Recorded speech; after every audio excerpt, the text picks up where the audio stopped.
Welcome to 300 Yards to Unknown. I'm Rick Gehman. That right there is Eric Patterson, EPAT Golf. What up, EPAT? Same old, Rick. Another week by, another missed winning opportunity. Although apparently you were handing out Jason Kokrak tickets. I missed that little blurb, but a journeyman comes through and another fall event. It's just the trend that keeps on ticking. Jason Kokrak came up in the live chat on Wednesday because someone messaged me and said, "Hey, I know somebody who works at Shadow Creek. Here are the guys that play there at least often." And it was like Woodland, Fowler's played there. And then I think the quote was like, "And Kokrak plays here all the time, LOL." And I was like, "Oh, great, LOL. Like, here's Kokrak. This will be great." And then we were kind of looking into the recent form. I was like, "Oh, that's kind of interesting." I don't know how much I endorsed it, but like we definitely talked about it. And people were like, "I bet him off of that knowledge from," and I was like, I saw all your retweets, but it makes some sense. He's sponsored by BetMGM, and Yep. MGM, I guess, owns or operates that course. But I didn't put that picture together. It was a fun week, though. It was still got to a get fun really, week. really hot to win an event like that, whether you've played it or not. I know he was putting I think he probably had his best putting performance of his career. I would venture to guess. Yeah. Just didn't miss on Sunday, but another fun tournament. That was Shadow Creek was a pretty much perfect event, like a perfect venue for a 78-man event, just like what it was in Vegas. It was good. I enjoyed it. Outside of the pace of play, which I guess I don't really care about. Like I'm following golf all day long anyway. So like I don't really care if it takes these guys 4.5 hours or 5.5 hours. Besides pace of play, it was awesome. It was cool. Yeah. There's a few guys who talked about the pace of play and just maybe like impacting play, like in terms of their performance or ability to focus, which that kind of bothers me when someone walks off the course and just said like, man, it was brutally slow on the back nine and like tough to kind of keep that rhythm going. I think Xander said it, maybe JT, I want to say, said it as well. But yeah, we don't see it at home, but it does suck to see them like laying down on the fairways waiting for guys to clear greens. But the thing is, so yes, it sucks, but everyone's impacted the same way, right? It's not like some of these guys aren't impacted by it. What I thought was actually even more impressive to that point was they were playing in threesomes, and it was Xander, Kokrak, and Day. Is that right? Day withdrew. So now they're in a twosome. Now it's just the two ball, and it's already slow. So those guys really had to be engaged the entire time, taking their time, and they were like some of the best rounds we saw on Sunday. Yeah, they did. As soon as Day withdrew, I was like, man, because I knew Xander said what he said, and I was like, this might end his chances here. But I just found it. I think someone was asked a question about maybe Shadow Creek could host a full field event. I think maybe Bubba Watson shot that down and said, man, we could barely get 78 guys around this place because of, I guess it's just like 3 off the tee city. We saw some terrible off the tee numbers with guys. So many, I'm blanking on the word. I should know this. I'm a golfer. Provisional. Every guys are hitting, they're losing balls all over the place. It just definitely slowed it down. And when you got to find your ball in the rough all the time, that video of Rory and Koepka scurrying through the rough, the most ridiculous video. Like that, I don't know what sport that they were playing there, but it was a slog for those guys. But I mean, the golf was still good. A couple of news items out this week. The Hero World Challenge officially canceled. Is what it is. Yeah. Yeah. My coach was the same week. So we still got golf. We're never going to skip a week, it seems. But yeah, I'm not worried that the Hero is not happening. Makes sense. It's, I guess, where's Albany? The Bahamas, right? Yeah. I don't know what their current restrictions are, but they're going to go to Mexico the same week. I don't mind missing an 18-man field or whatever. Like it's all good, right? Tiger probably just said, I'm done after the Masters. I'm shutting down my tournament. I don't want to play it. Additionally, the lineup came out for the match 3. Here it is. Peyton Manning and Steph Curry will play Phil Mickelson and Charles Barkley. Eric, have we jumped the shark at this point? Is the match like it might be dead? What are we doing? It might be dead. I don't I thought they might bring in different pros, like a Justin Thomas or Fowler. Yeah, someone who's legit good. To bring in Barkley, who's now paired. Oh, I just spilled my water. All right. To bring in Barkley, who's now paired with Mickelson, like it just seems like an entertainment product. It's not like golf anymore. Like it's not like a competitive golf match. It doesn't seem. It's just four amateurs going at it. Oh, Mickelson's not an amateur, but you know what I mean. Yeah, so if they're gonna do this, it better be fun, right? Like they better pull out all the stops on, the heads, the earpieces, the mics, I mean, I don't know what the format is. I don't even know if they've announced the format. Modified alternate shot, Okay, so that's which where everybody which hits their drive, and then they figure out which one they want to use, and then they go yeah. alternate So shot from like there. Barkley's ball is going to matter a lot, which is A shame. that is the maybe the only part that's interesting because Mickelson's going to be hitting some wild shots if Barkley can't find the face. I don't know. Yeah, man. It might like this might be good for 9 holes. Like 18 holes might be too much. Yeah, there's I would rather see them. So Steph Curry is like an executive producer for Holy Moly. Have you ever seen that? I have not. All right. Sounds So for American. those who are okay, yeah, you guys might not get it. For those of you who are not aware of Holy Moly, which is a great name by the way, it is like an extreme mini putt mini golf game. It's basically Wipeout plus mini golf, right? So it's like there's all these obstacles and it's really crazy and they play for like 50 grand or whatever. And it's just like regular people. Like my wife could go on the show, right? Like it's not like Did you not? You shared a clip of this recently where yeah, someone like the ball. It was that's an the one. insane putt, like banking off all these walls, and it ended up like a fraction of an inch off the cup. Yeah, that's the one. This girl Okay, got yeah, it absolutely did look robbed. exciting. Absolutely robbed for like 250 grand. That cup was tilted. There's no way Yeah, that like putt the doesn't little pop like in. the rug was just like slanted. Like there was no way it was going in Yeah. with any pace. Yeah. So anyway, so Steph Curry says executive producer of that show. I would rather see them play like 9 holes of that maybe than I would like at least I feel like that would be now that we're in entertainment world, right? Like let's just do that. Like I don't think people are tuning in to watch like there's a big Steph Curry is very good at golf.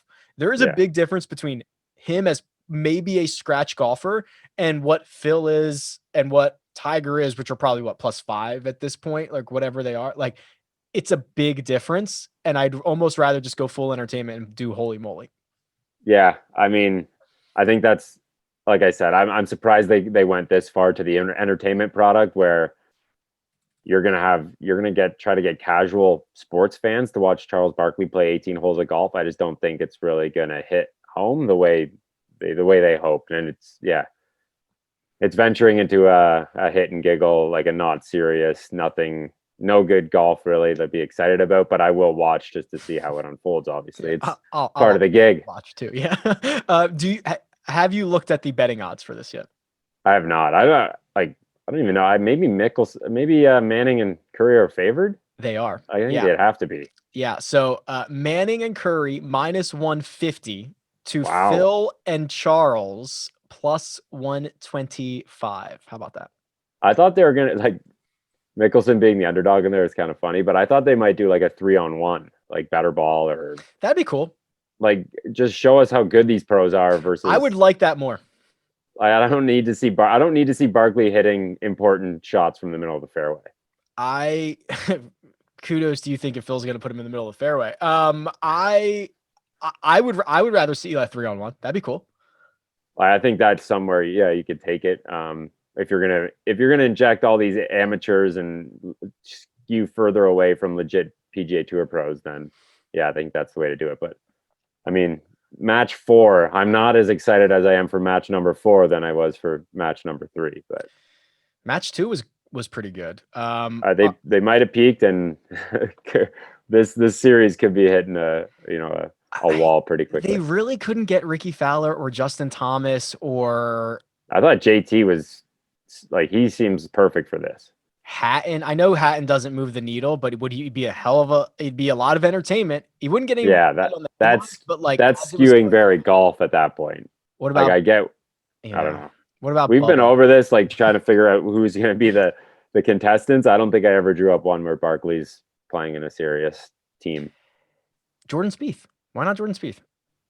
I could say that, like, yeah, I don't mind that. He's definitely does it differently. give he can maybe go find it in the low key, low pressure setting of the match. That's what he needs. He might not want cameras on him for 18 holes. He needs some confidence just beating the crap out of Charles Barkley for 18 holes. All right, other news out of this week, and some news that I'd say you were a big part of, Eric. So the Houston Open, which is not next week, and it's not the week after, or is it? It's the week before the Masters. Yeah, so after the Bermuda, so not next weekend, but the following weekend. Okay, yeah. So they've announced early November. There you go. It is going to be the first U.S. tour stop that is going to allow fans back in since March. They are going to allow 2,000 fans onto the grounds. You are required to wear masks, except while, quote, actively eating or drinking. There will be other specific guidelines, such as designated standing areas, or we don't know those yet. Like, we don't know if there's going to be temperature checks. We don't know if there's going to be designated. What were they talking about at the memorial? Like, not little like standing zones, like limiting the limit. Like you can only have 10 people in this box, and like one-way walking paths or something. Yeah, the one-way walking paths might get tricky, but yeah, I'm sure they'll try some of the stuff out at Bermuda, see what works, change some things for the Houston Open.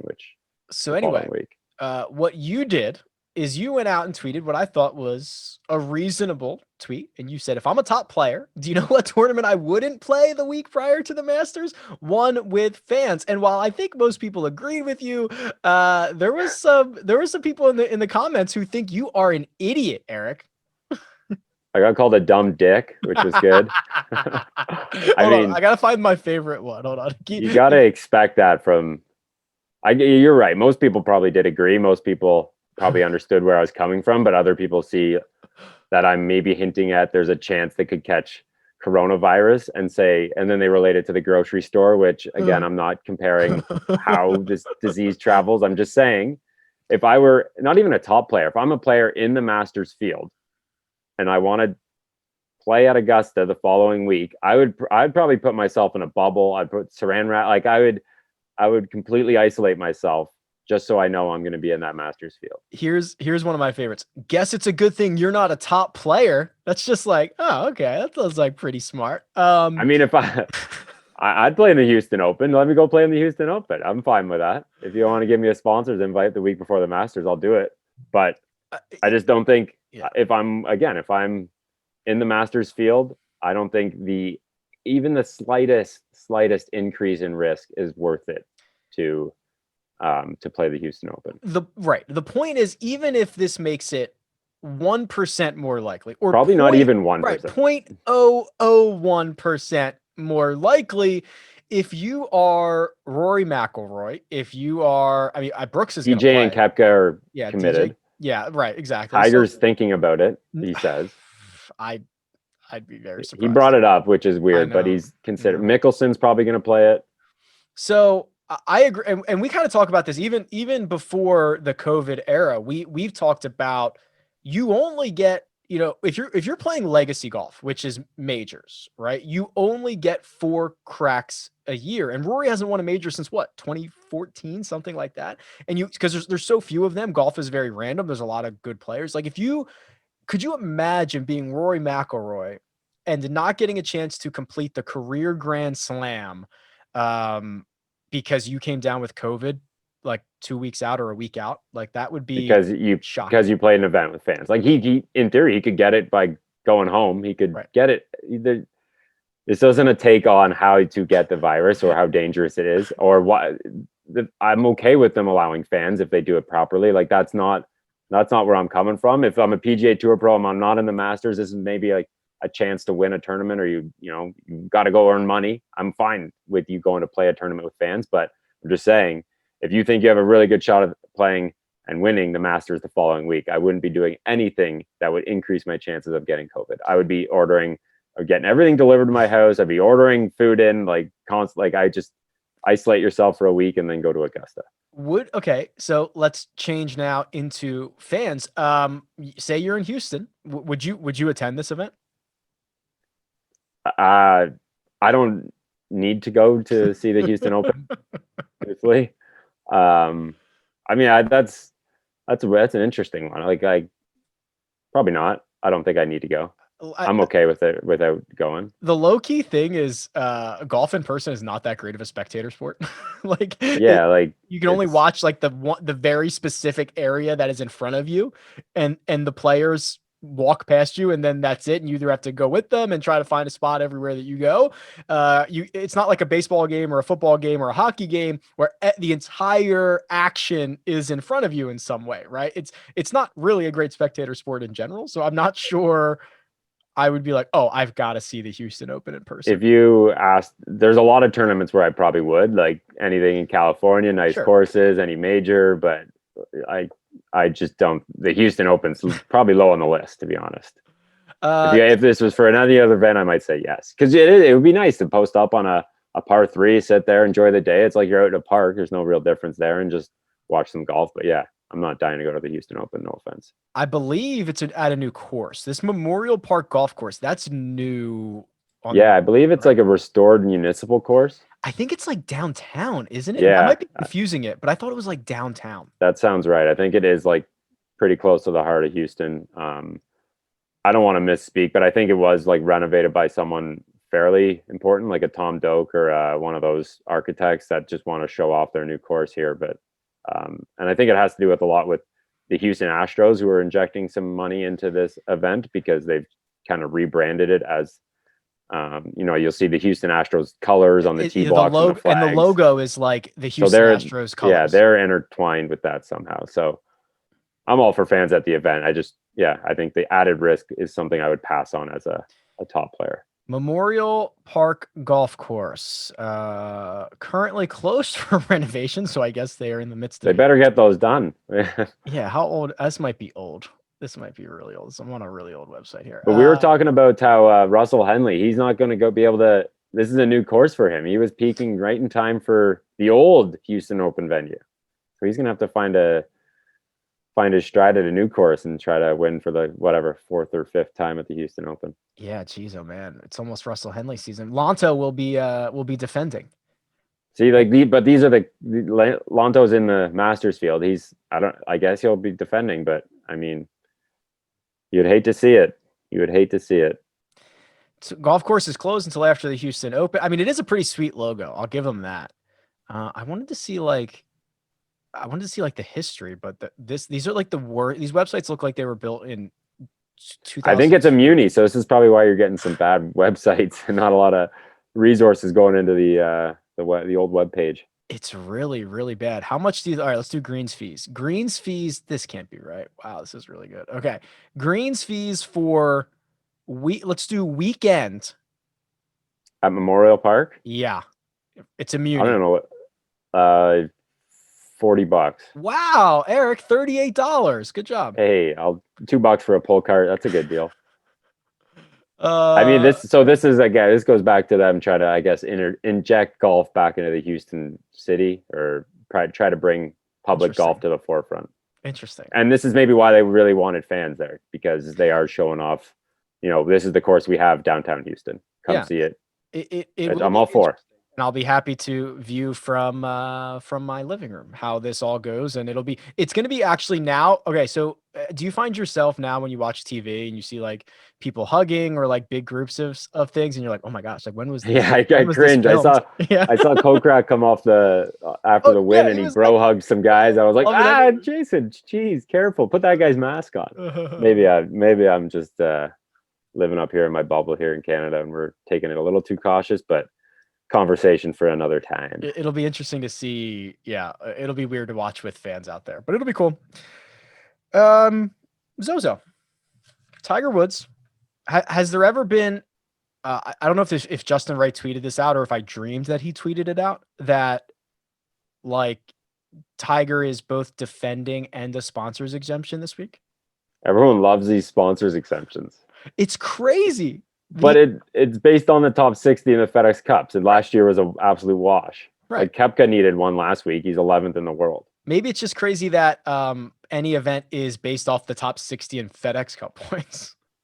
Like that's kind of one way to look at it. I mean, Tiger can play on any team. He's going to get a sponsors exemption until can't swing a club until he's 80. So, but yeah, it is being the defending champion doesn't get you into the field next year.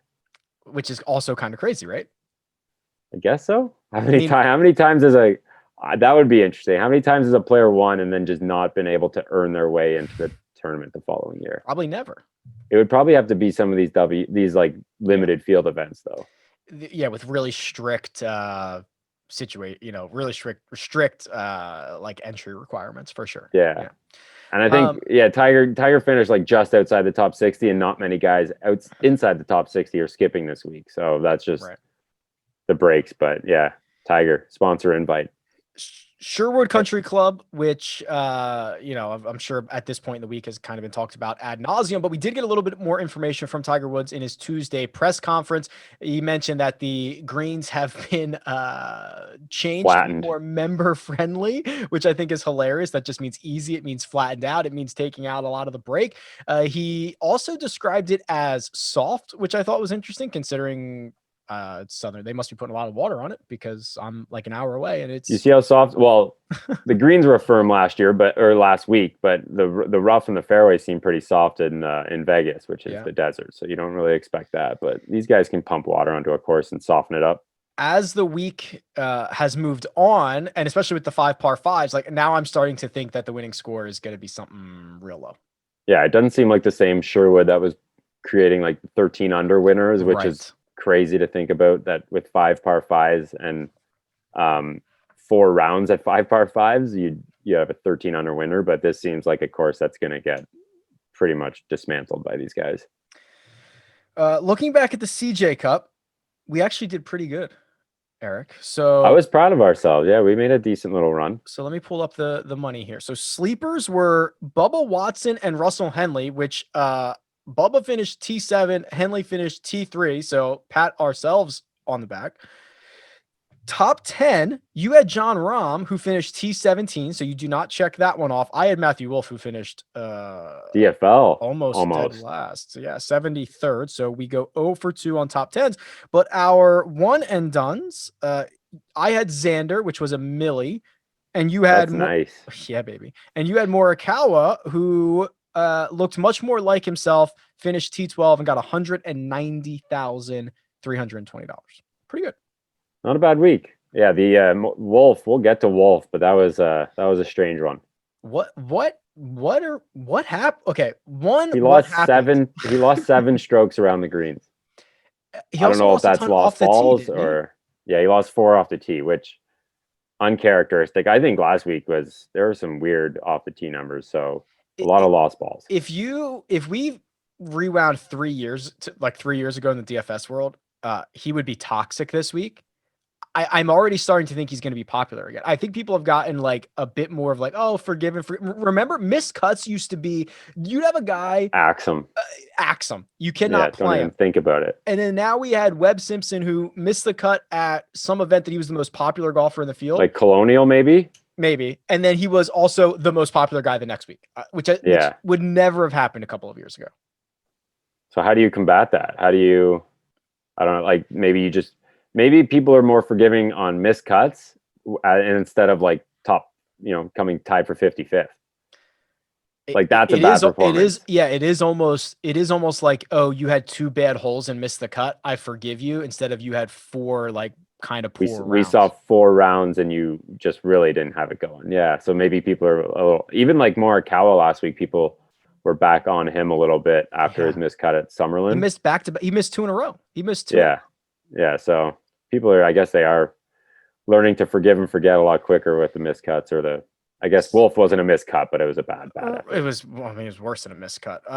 So Wolf now, we hear all week long about, I guess he grew up playing right down the street, or George Genkus, his coaches, works out of a place like 5 minutes away. He used to caddy at Sherwood. Like there seems to be a lot of inside information. He's a member at Wolf's now a member at Sherwood. So so seems he's got some serious local ties to this area. And definitely, I think he is going to garner a little more attention than I originally hoped when I started getting on him. His price went down, his betting number nearly doubled.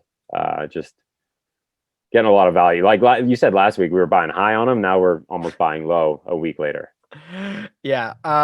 Who else is interesting in this field? I mean, Phil's back in. Should Phil just play the champions full time and make 300,000 for another win? Just 3 dummied days? old Mike Weir. Only 3 days. He could do that. What if he? I mean, what if he wins? I don't even know how many events are on the Champions Tour schedule, but what if he won like 8 times a year on the Champions Tour? People are writing about how like he could go down as the best Champions Tour player ever if he just stuck to it. He has the game to hold up. He hits it further. He seems very healthy. He could destroy that circuit. It's all the coffee, I think.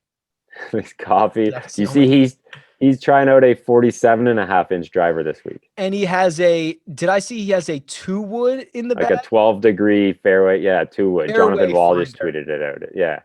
Get out. I mean, if he can hit that thing 310 and then he unleashes a 47.5-inch driver that goes 330, 340 and on the open holes, like guy's like an old school. He's just doing what Trevor Bryson does, but twice his age. I'll believe it when I see it on a fairway finder, first of all.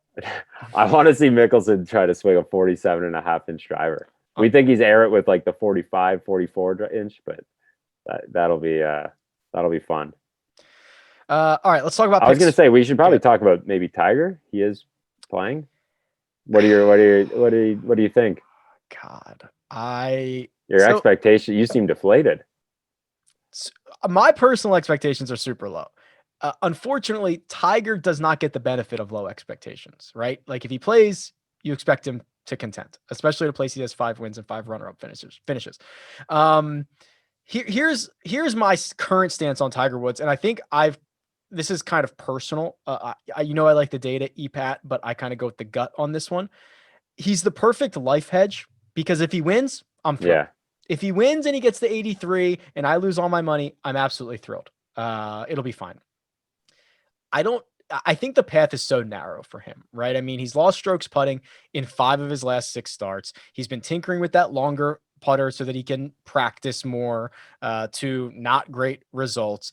At this point in his career, he has one elite skill set. He still has it. It's the approach game. He's phenomenal with his irons. He's great with his wedges. He doesn't give himself enough opportunity to take advantage of it because he misses so many fairways. I was going to say, like, his par 3 numbers are probably really good. Yeah. I haven't looked at them, but that's just take the driver out of the bag, just eliminate and just one iron shot and he's good. So then also, if it turns into a birdie fest, which it might, that's not where I want the best grinder of all time. Yeah, no. So I say this, he has to, if he hits a lot of fairways and if he continues to hit his irons and wedges as he has this calendar year, and if he figures out a way to roll enough of those 18 to 20 footers in, if this turns into a putting contest, then yes, but that's 3 levels of ifs. And it just continues to narrow the path to success for Tiger. Yeah. All right. You wrap that. You put a bow on that one. I don't know what else I got to say. I can just, my outlook is that he's here to get 4 rounds in and see what he has to tweak before he heads to Augusta. Cause I don't think he's going to be, I don't think he's going to be grinding on the weekend if he's like top 10 to really try to win another ZOZO when that could take a big toll on the body with Augusta around the corner. It's a look ahead game. I kind of asked this on the First Cup pod the other day, like, if Tiger had 19 major championships and 83, obviously you'd get to 83 because he needs 4 more majors. But like, if he's playing legacy golf right now, right? If he's achieved everything, like he'd play twice a year. He'd play Augusta and he might play like one other time a year, right? Like he's not out here for fun. Yeah, I think he would play the majors and like the Genesis, which is his tournament, and I think that's it. Play 5 times. Yeah, I don't think like if he had what you just said. All the records, and yeah, he's done. It'd be like a figurehead at these tournaments. Yeah, which is I'm okay with it. If he gets there, that'd be a wicked little run we got to go on here still. He better get going. Yeah, he better get going. All right, what do you want to start with? Sleepers for this week? Let me pull up my odds sheet. Yeah, we can fire up a sleeper. All right, we said 50 to 1 or longer. Oh, I have a guy. You want to go first? Yeah. You go first. I don't have a guy. I should have a guy. Munoz. I knew this was coming. Sebastian Munoz. 90 I to think 1. him and Lanto are, if you interchange, they might be the same guy.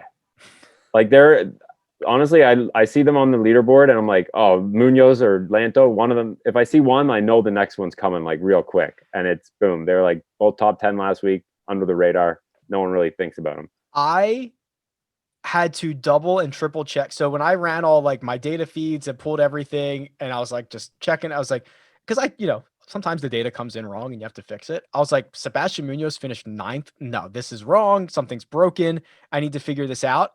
Sure enough, the guy finished 9th. I never even once thought about him all single week. I think he was like 2 or 3 under every single round. He did nothing spectacular, and he finished in the top 10, which I think is a good sign. That's how he does it. I just looked at his results. He came top 10 in 2 of the last 3 playoff events. Didn't know. I had no idea. He's been good. No one pays attention to him.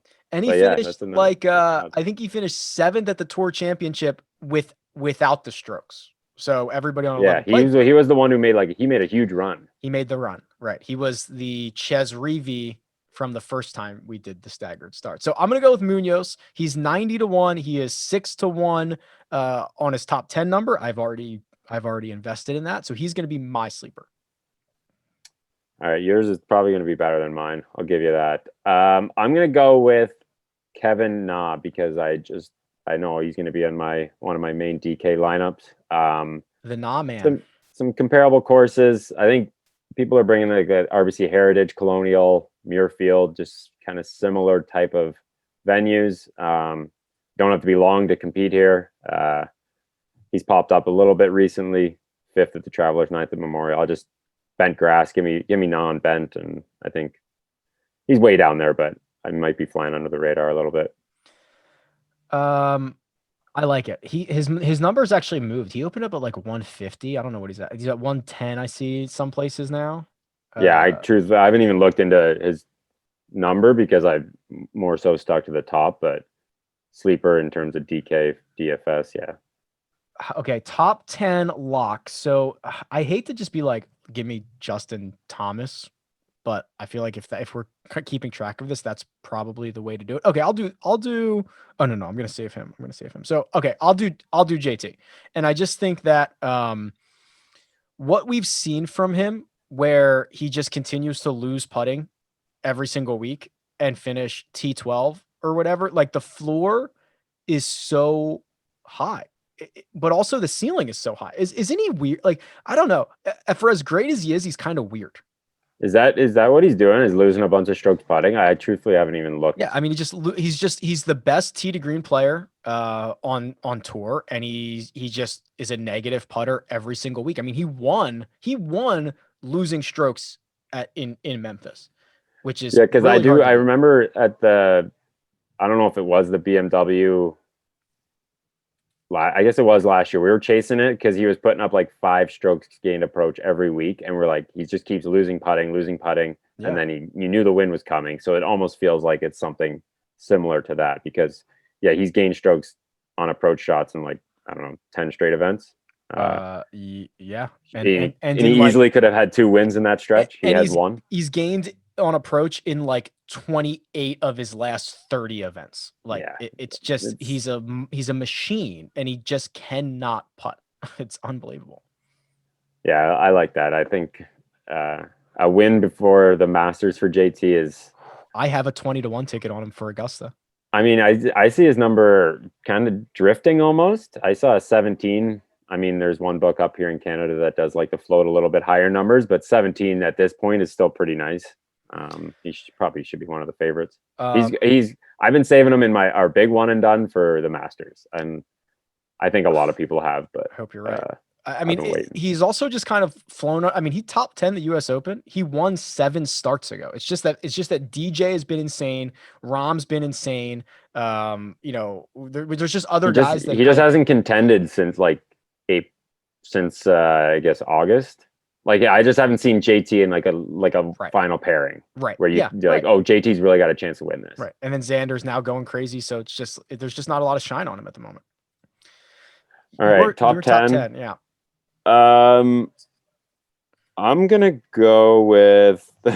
I'll go off the board a little bit because I like his chances this week. I want to talk about him, but Bubba Watson, I think I was on him last week as my sleeper, my dark horse. Correct. He came second in strokes gained tee to green. First. Was he think. first? I'm pretty sure it was first. I've been saying first all He week. gained So 11.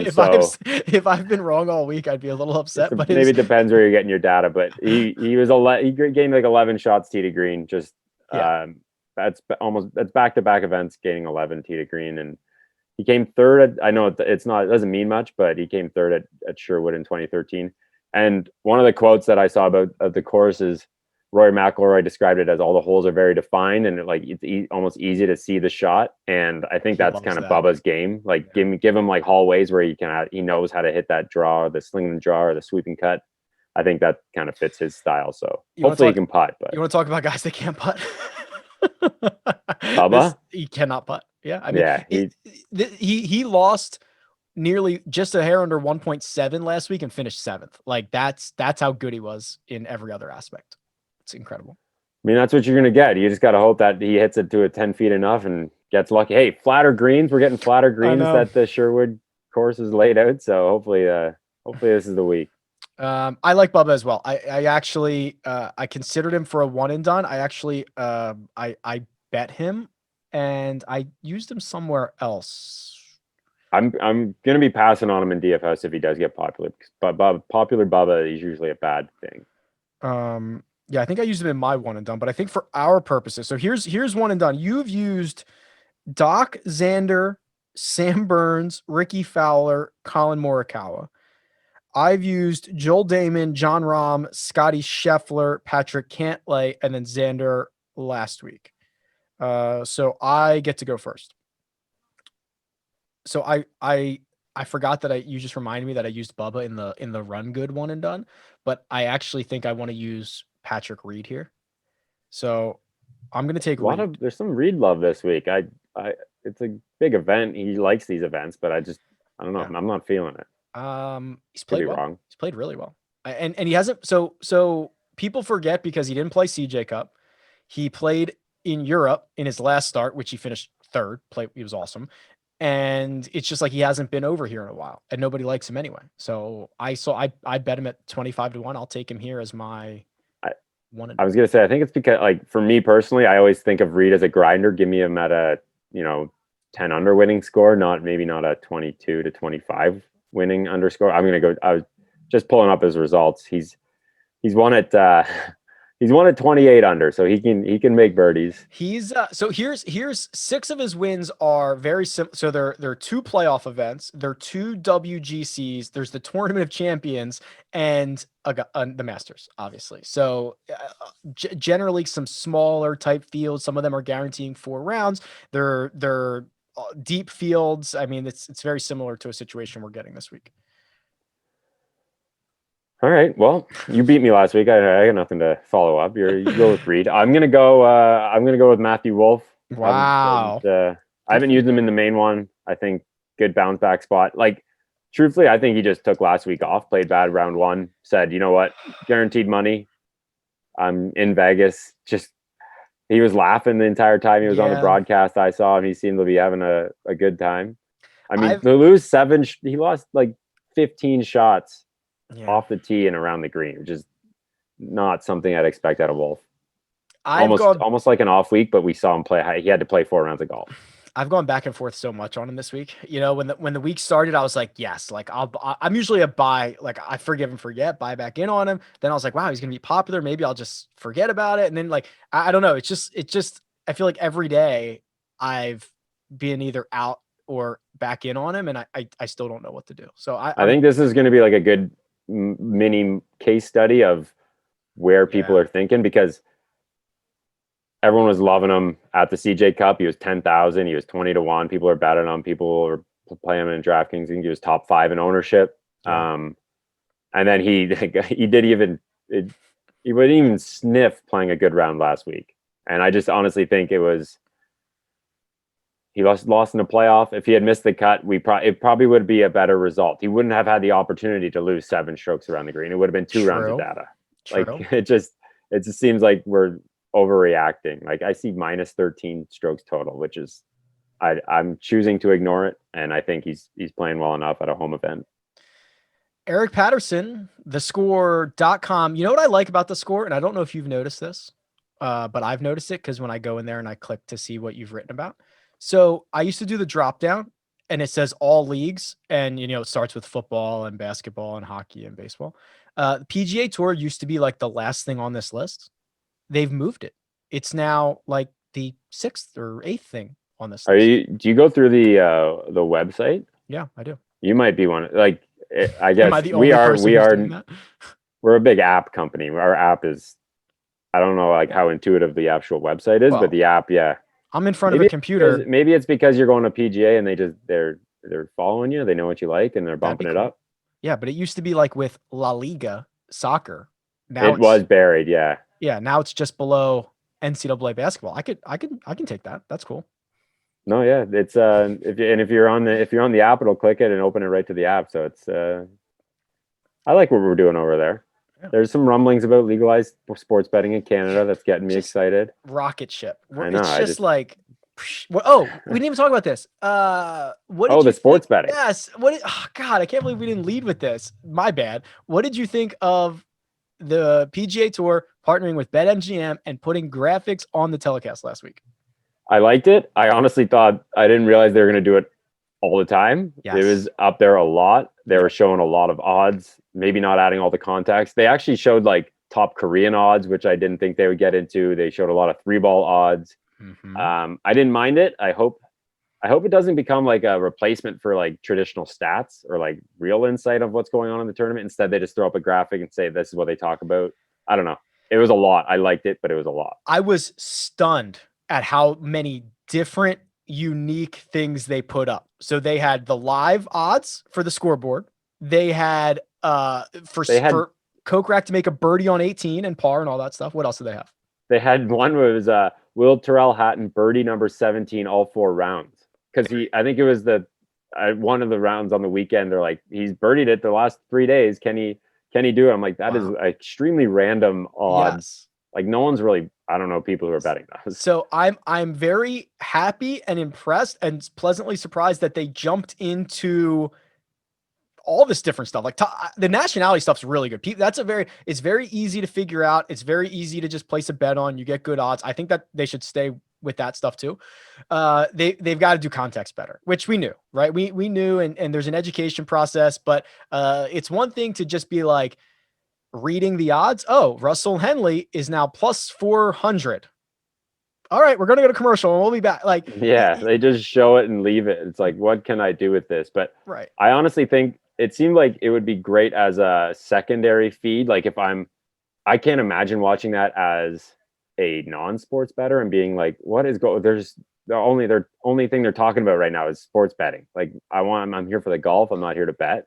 It's almost like there should be in the future, there's maybe going to be an option where you can click on your TV or remote and say, I want the sports betting feed. And they give you all the odds and that type of data. I just think it would have been very easy to say Russell Henley's plus 400, meaning if you bet 100 on him right now, you'd get 400 back. Or when I thought it was an important critical moment when they finally showed the live scoreboard and Xander was like minus 125. And that was an opportunity to be like, that means like he's now a favorite to the rest of the field. Right. Yeah. Like, and it's lay 125 to win. Like, I thought that was a critical moment and they missed it, which, it's the first time. It's all good. Everybody's still trying to figure it out. But like, there are certain moments that I think they need to do a better job.